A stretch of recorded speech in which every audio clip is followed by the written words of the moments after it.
Hello, welcome back. 2 battles, 2 events. First one in Itsmu.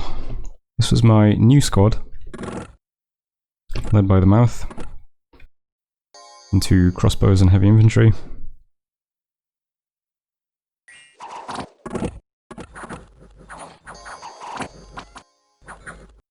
Worms dodge everything and go straight for the crossbows, interestingly.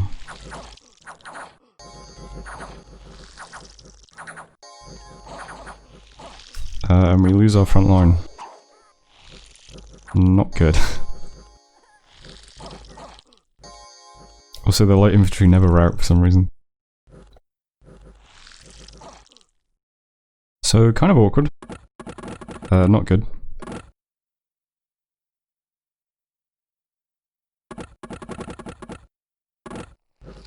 And then this is also unfortunate. Our worm colonies get caught up on the retreat.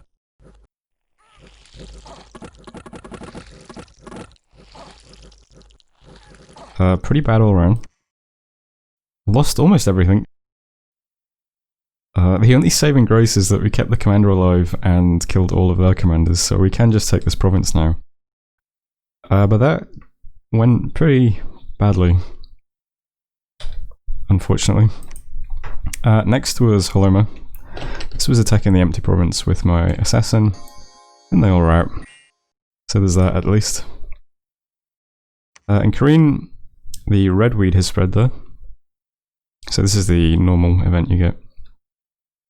And in Old Forest, a band of robbers has been rooted out, and we confiscated 245 gold. So that's quite nice. So Korean now has redweed. And Uuodeouda over here has no commanders. But yeah, that's a bit of a setback. We can see over here we have Lemnos on our border. This is the cat nation who worship my ass is ridiculously hairy. Wow, now there's a campsite. Yeah. So I was looking to see if any of the units I would assume that cats are all stealthy, but apparently they're not. The only units I have that are stealthy are the Dream Tigers and the Jaguars. Oh, and the Cat Warriors as well. But this other stuff, the Lions, Lioness, Tiger, Servitor, none of these guys are stealthy. So maybe we'll be able to see their armies, maybe not. Usually stealth armies in friendly provinces are defending, not hiding, but... either way, that's it for messages. This turn we have the lab up here now. Looks like there's no aggression on our borders, so that's good. I'm building a lab here. And then we'll cast Exogenesis in this province in 2 turns, probably. Compounding the bad luck that we had with the fight, we also got no worm colonies again this turn. That's 2 turns in a row with no free spawn from dense redweed, which is extremely unlucky. I'm not too happy about that. But I'm going to do what I said, we're going to send everything into this province. This has the heavy cavalry, so I'm also sending the scythe we just recruited to do some tangle vines. So we're going to have everyone up front. They're all going to hold an attack or hold and fire. My prophet's going to animate some skeletons to hopefully catch a few lancers. My scythe is going to do some lesser red tangles to hopefully entangle some knights, and my little acolyte is on blessing duty. We can see that 2 of our worm colonies have been upgraded to level 2. They're now size 2. They will continue eating corpses and growing. They now have 6 attacks per round. And they get a couple of other little stat upgrades as well. I think, let's check, they're now unsurroundable 2. These guys are unsurroundable 1, yeah. So we'll attack into Kepis with all that next turn. I'm going to take Uuodeouda this turn with what's left here, which is very little. We got 1 free spawn in this province this turn, so I've added that to the 1 worm that survived. And then not sure what to do with that. I guess they have to just go back to the cap and wait till we get some more troops. Assassinating in Ionia, hopefully this doesn't get attacked into. This is a nice choke. And that's pretty much it for this turn. Recruitment, I had to start recruiting soldiers again to make up for what we just lost. And also scythes. I would like to stop recruiting soldiers soon. Once we start getting a couple of sites that are free spawning for us. But our redweed has actually been spreading quite slowly. It might be in these two provinces though, who knows.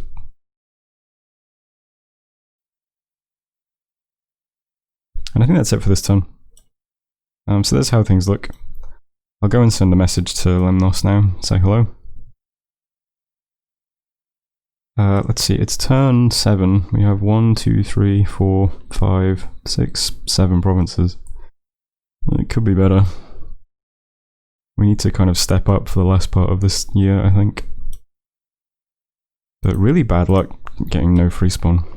There's only like a 10% chance to not get free spawn and we got it twice in a row. Oh well. That was turn 7. Thanks for watching. And I'll see you on turn 8. Hello, welcome back. 2 more assassinations, both successful. And then 2 battles.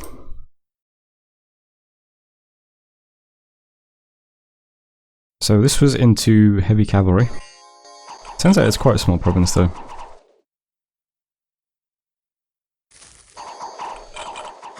Lesser rectangle does not... Oh, it hits these guys. I was wondering, it didn't seem to do anything to the cavalry. It hit the guys at the back instead. There we go, tangle up the knights. That's quite good.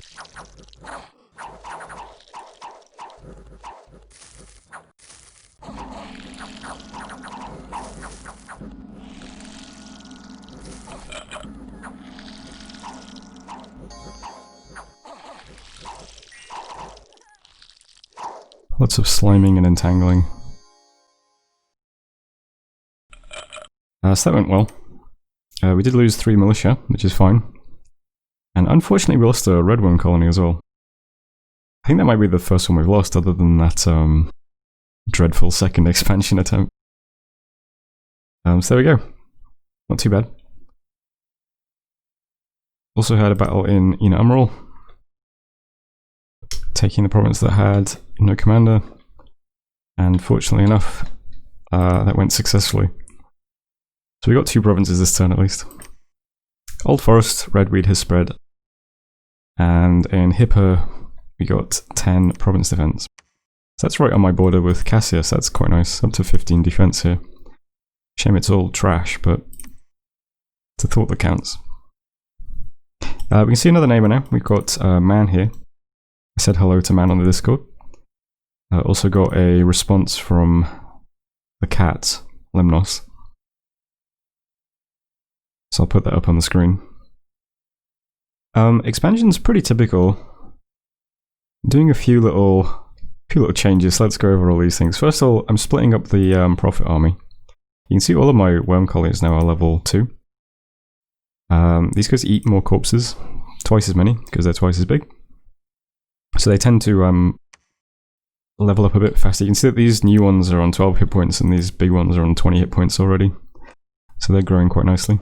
It's a shame we lost that one. It would have leveled up this turn otherwise. But I've given everything to this Acolyte. And they're just set up to... They're going to attack into this province next.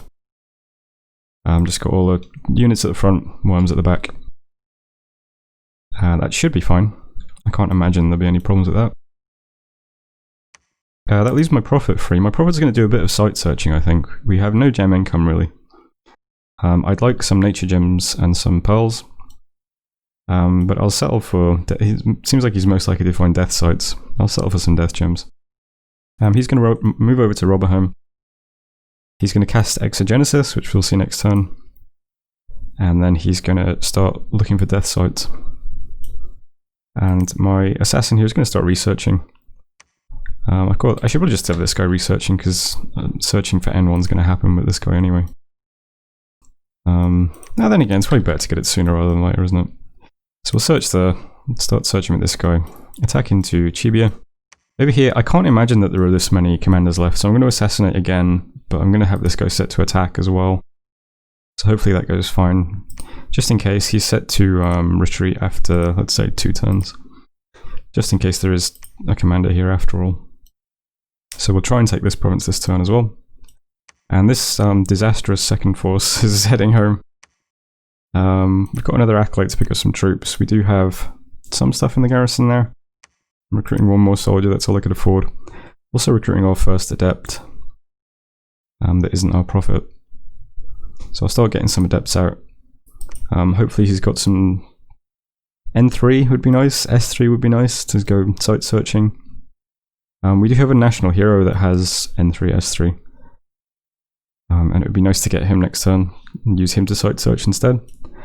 But failing that, I'll send out some adepts that have good paths.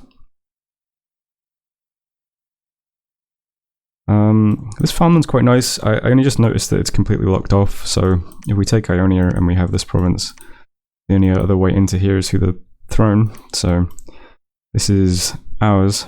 It is getting our dominion though, so we should probably take it sooner rather than later before the income gets completely gutted, because it's 125 at the moment. This one's 138, so that'd be quite nice to take as well.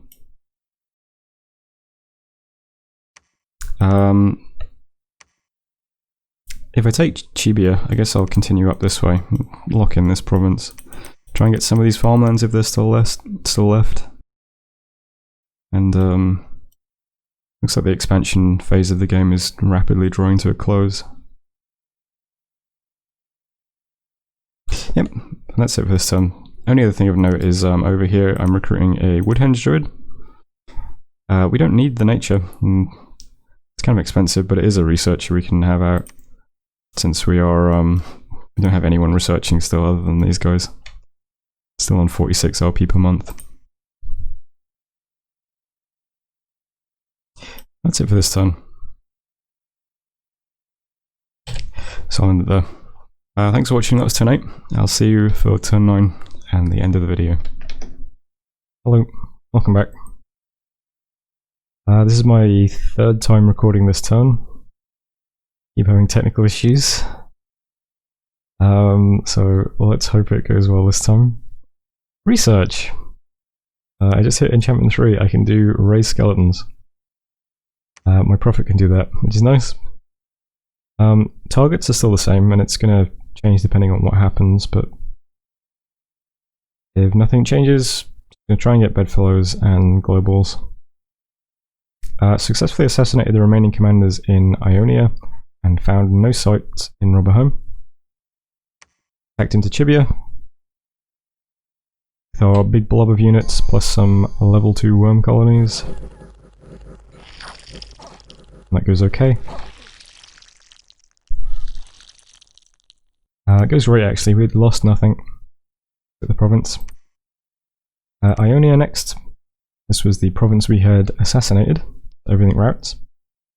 I learned a valuable lesson though, which is that you should cast for more than 2 turns, because we ended up routing before all of their units had left the field, and so technically we were beaten by the defending force of independence, which is unfortunate.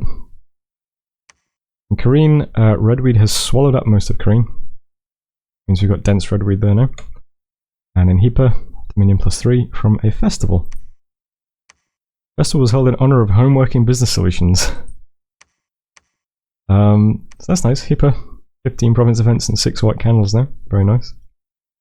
And that's it for messages. Red arrows this turn. The acolyte that I've just recruited is going to attack this throne. We can see a few thrones now. This one looks very, very difficult to attack into. This one looks slightly less difficult, so I'm going to ping it, see what's there. Maybe it's something that we can think about attacking in a couple of turns. And meanwhile over here, the Nature Assassin is going to attack into Ionia again. He's now cast for 4 turns to make sure that doesn't happen again. And meanwhile the Death Assassins... I wasn't sure what to do with these guys. This province is now locked in, unless something takes this. And it's also Bone Tribe, so... I'm a bit unsure about whether or not our assassins will beat Bone Tribe commanders. I'm going to go down and get the farmland instead. I wish I could move in one turn to Neefel. Neefel is, as we can see, we've got a new neighbour here now, La Mancha, who is taking up this land, which I'm a bit unhappy with, but my own fault. So I'd really like to get the Assassins into Neefel in one turn and quickly grab that province, but no real way for me to do it. Instead, the Assassins are going to take Summerlands, finish that off, and it is a nice province. For now, we're very quickly killing everything there, but we'll grab that. And then the Disaster Expansion Force, or what's left of it, plus some units in my cap currently, plus a mage we just recruited. This is the Adept we just got this turn. A very kind of overall low path guy. They're all going to move into Haloma, and we'll attack into Neefel next turn. I'm bringing the Adept out. The Adept should really be researching, but I'm going to bring him with me, just in case we end up bumping a La Manchan army. I want to make sure that we've got as much kind of force over here as I can muster. Chibia we just took already has dense redweed. It was getting all of the events while it was neutral, so that's good. That meant that there were 3 worm colonies here in the garrison for us this turn. They've been added into the Blob army, and they'll be attacking into Menache, or Nace, or however you'd like to pronounce that this turn. Nice coastal province. We'll make sure that we grab that. Does this show? No, we can't do that yet. And that's generally it for movements, I think. Still recruiting Adepts and Acolytes. We'll get our Woodhenge Druid this turn. And I'm also casting Exogenesis with my Prophet. This is a spell that gives you an Entwining Arm Commander, sets the province to 1d3 white candles, and creates redweed. So all of those things are very useful over here. Got High Dominion, but not in this province, so we'll get some more candles hopefully. We'll also get a big commander, one of these guys. And we'll get some redweed over here, which we don't have any redweed in this area yet. And it'll put it right on this guy's border, although he's putting up temples wisely, so it might not push in. Speaking of that though, I was just briefly exchanging messages with Man. Man just said he's got redweed growing in his territory, which would be this province. The dense redweed that we got in Kareen this turn has already spread redweed to Villia. This is quite funny. Redweed can't grow anywhere without my Dominion, so this is the only province it can push into currently. But that's quite nice that it's already giving other players problems. He said he's going to have to move a monk over there to start preaching. Man is actually quite nicely equipped to deal with redweed push because they have very easy access to H1 priests. They can just sit them in any province that has my Dominion and preach it back. And it'll get rid of any redweed that's invading. So that's it for this turn. As I said, I've recorded this 3 times now. I keep having technical issues. My computer is like really old at this point. It's not very good at doing anything. And I don't know when these videos are going to go up, but currently we're in the midst of the COVID-19 shit, and I have lost like half my work, so I'm also broke. Probably going to end up looking homeless again. So if the video quality kind of dips, you know, it is what it is. I'm doing my best at what I've got. So yeah. One thing I'm going to add on to the end of this video is I'm going to quickly like dip into the Discord, and I'm going to go back and take some screenshots of things that people have been talking about over the last couple of turns to try and give a sense of what's going on in the rest of the world. And hopefully I'll stick that onto the end of this video. So that should come up now. But if it doesn't, because I didn't do it for some reason, thanks for watching, and I'll see you in the next video. Okay, let's do some espionage by reading the publicly available messages in the game Discord. Go back a bit, scroll up here, turn 2. We can see that's Kirkostaculus talking with M.A. Cassia. I already told you all this one, but it's here for posterity. We found out that Kirkostaculus lost their Pretender, turn 2. And we also found out that Kirkostaculus has a mostly swiftness and shock resist bless. Maybe that will come in useful as information. I don't know, probably not, but it's there. Moving on. We have Nazca. This is Nazca saying that they got a gold event on turn 1, so put most of that into the shipwreckers. You might ask, why is this important? Well, because there was another message in a few turns, and this one is related to that, so it's there now. So moving on again to turn 4. This is LA Cassia, so this is a different Cassia than the other Cassia. This is the Cassia that is not near us. The Cassia that is near us is MA Cassia. This is LA Cassia saying, pro tip, if you have S1 mages set to cast, make sure they can do anything other than blink until they die. So I don't know, maybe that's useful, maybe that tells us that LA Cassia had some poor expansion, you know? Keep that bit of info in the chamber. Even though I don't actually know where LA Cassia is in the world, who knows? Might be useful. Might be useful. Won't be useful, but might be useful.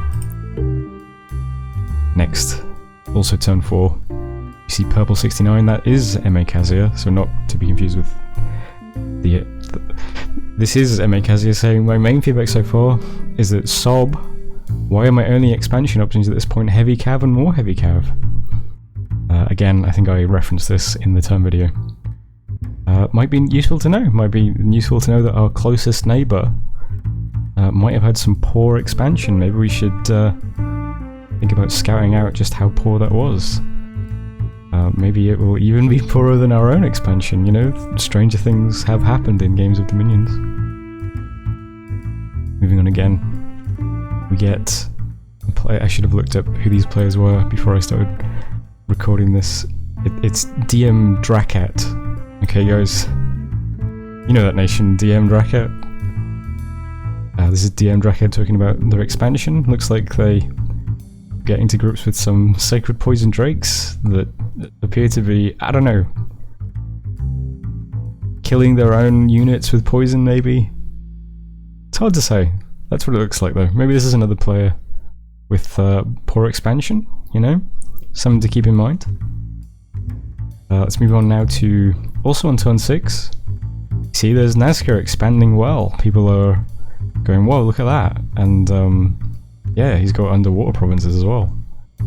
I guess those shipwreckers paid off.